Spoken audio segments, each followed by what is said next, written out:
नमस्कार दर्शक बंधु P9 न्यूज ओडियार एक स्पेशल रिपोर्ट सह न्यूज रूम लाइव को स्वागत करुछि मु गुणनिधि। दर्शक बंधु संबलपुर जिला मुख्य चिकित्सालय नारे आसीछि एक सांघातिक अभियोग। मेडिकल रे रोगी को दिया जाउछि एक्सपायरी मेडिसिन।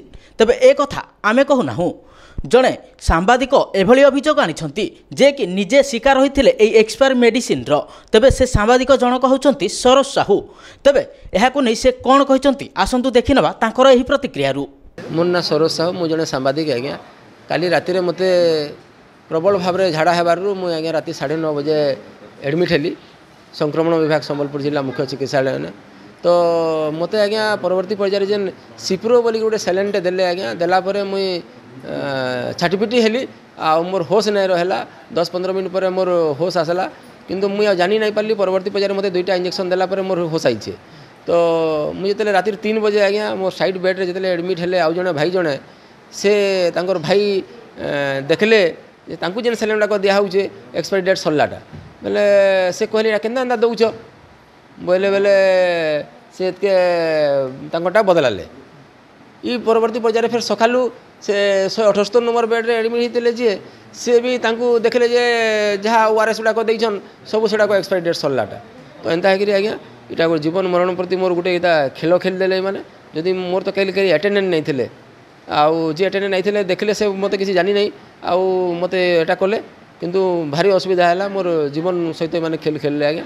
इतार घटना तदंत होबार आवश्यकता अच्छे। दोषी विरुद्ध गृह कार्यानुष्ठान ग्रहण करवार आवश्यकता अच्छे। कि सकाले डॉक्टर मैडम आसले डॉक्टर सीमा रॉय मैडम मत देखले उपयुक्त चिकित्सा कले एवं विषय जिते मुझे अवगत कराली से कहले घटनार मुझे तदंत करी और मोर संगे जदि आप किसी बड़ी रिएक्शन करे किसी काଣା करे जोगाजोग करेंगे मत प्रतिश्रुति देकर जाइछन। एबे सरोजक स्वास्थ्य अवस्था केमिति अछि एने अधिक आलोचना करिसंती आम न्यूज एडिटर राजेश चौहान। सरोज बाबू आपको P9 न्यूज रे स्वागत करूछु। आज्ञा एक्चुअली रे कोन हेतिला टिके शॉर्ट रे आपण कहि परिबे? देखंतु आज्ञा गत काली मते तरल झाड़ा हेबा एवं बांती हेबा फल रे मो संबलपुर जिला मुख्य चिकित्सालय रे भर्ती हेतिली। भर्ती हेबा परे मते एक सलाइन देइथिले। सलाइन देबा परवर्ती पर्याय रे सर मो मोर मूर्छाहीन हो पड़ली एवं मोर देहरे आकस्मिक भाव में रिएक्शन होगा लगला।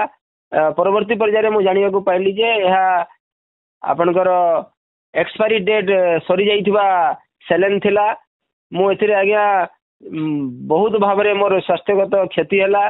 मु दाबी करुछि जे ओडिशार स्वास्थ्य मंत्री कर जन्ममाटी संबलपुर जिल्ला रे एभलिया जो एक्सपायरी डेट सरी जाइथिबा औषधर बंटन चली रेकेट चली एतिर ऑफिसर मालेमाल होउचंदी। ए कथार आज्ञा दृढ़ भाव जिला दृढ़ भाव स्वास्थ्य मंत्री घटना तदंत करी पदक्षेप नियंतु। आज्ञा गोटे शेष प्रश्न आपन को गोटे जिनस कि यही विषय रे जते बेले आपण अवगत करैले डॉक्टर मानकू आ बाकी उच्च कर्तृपक्ष को तांको आडू कोन रिप्लाई आसिला आपन को पाख? मु आज्ञा वार्ड गस्तर आसथिबा डाक्टर सीमा रॉय को संपर्क में अवगत करें। डाक्तर मते जदि आहरी परवर्ती पर्याय आपनकर शरीर में कौन प्रकार जदि देखा जाए किसी व्यतिक्रम किसी इन्फेक्शन जनित किसी समस्या देखा जाए ताहले हमको जोगाजोग करिए बोली से मते प्रतिश्रुति देले एवं यही घटनार आमे इनक्वारी करी दोषी विरुद्ध दृढ़ कार्यानुष्ठान ग्रहण करियो बोली संपृक्त डाक्तर महाशय मते प्रतिश्रुति देले। धन्यवाद आज्ञा। नमस्कार आज्ञा। तबे এই ঘটনা को नहीं एडीएम डॉक्टर अलेख महापात्र कोन कहचंती आसंतु सुनिनामा तांकर ही फोन रु।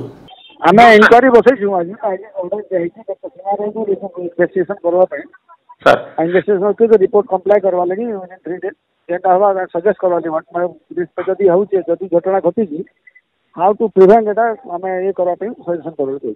सर बारंबार हेडक्वार्टर हॉस्पिटल ए टाइप रो कंप्लेंट गुडा को बारंबार आसुची ता ऊपर किछि स्पेसिफिक बारंबार एक्सपायरी ता हमें फर्स्ट टाइम मोर जानत आज फर्स्ट टाइम डॉक्टर चेक करके जाना पड़बा रिव्यू कर जाना पड़बा। अच्छा सर, तो दोषी को कार्यानुष्ठान प्राय केते दिन भितरे सर जना पड़िबो? एटा दोषी जदी दोषी जना पान ता तो सत्य थिबो किछि जदी आउट सेटा हेइ थिबो तबे हमें तो दोषी को हम लीगल प्रोसेस से जा कथा करबो एक्शन दबो। केते दिन भितरे सर इंक्वायरी रिपोर्ट आसीबार संभव? 72 आवर भीतर दबाले कहि छु देखो सिचुएशन देखिक से देला पर जहाँ डिसाइड करबो हमर कमिटी बसिक जहाँ डिसाइड करबा। ओके धन्यवाद सर। एडीएम निज प्रतिक्रिया रे कहले कि 72 घंटा मध्य एक्शन नियाजिव। तेबे ए दिगरे केते दूर जिला प्रशासन एक्शन नेउची ता पर रहिछि समस्त नजर। तेबे एमिति नुआ नुआ खबर देखिया पई आम वेबसाइट को लॉगिन करंतु। आम वेबसाइट हैला www.p9newsodia.com।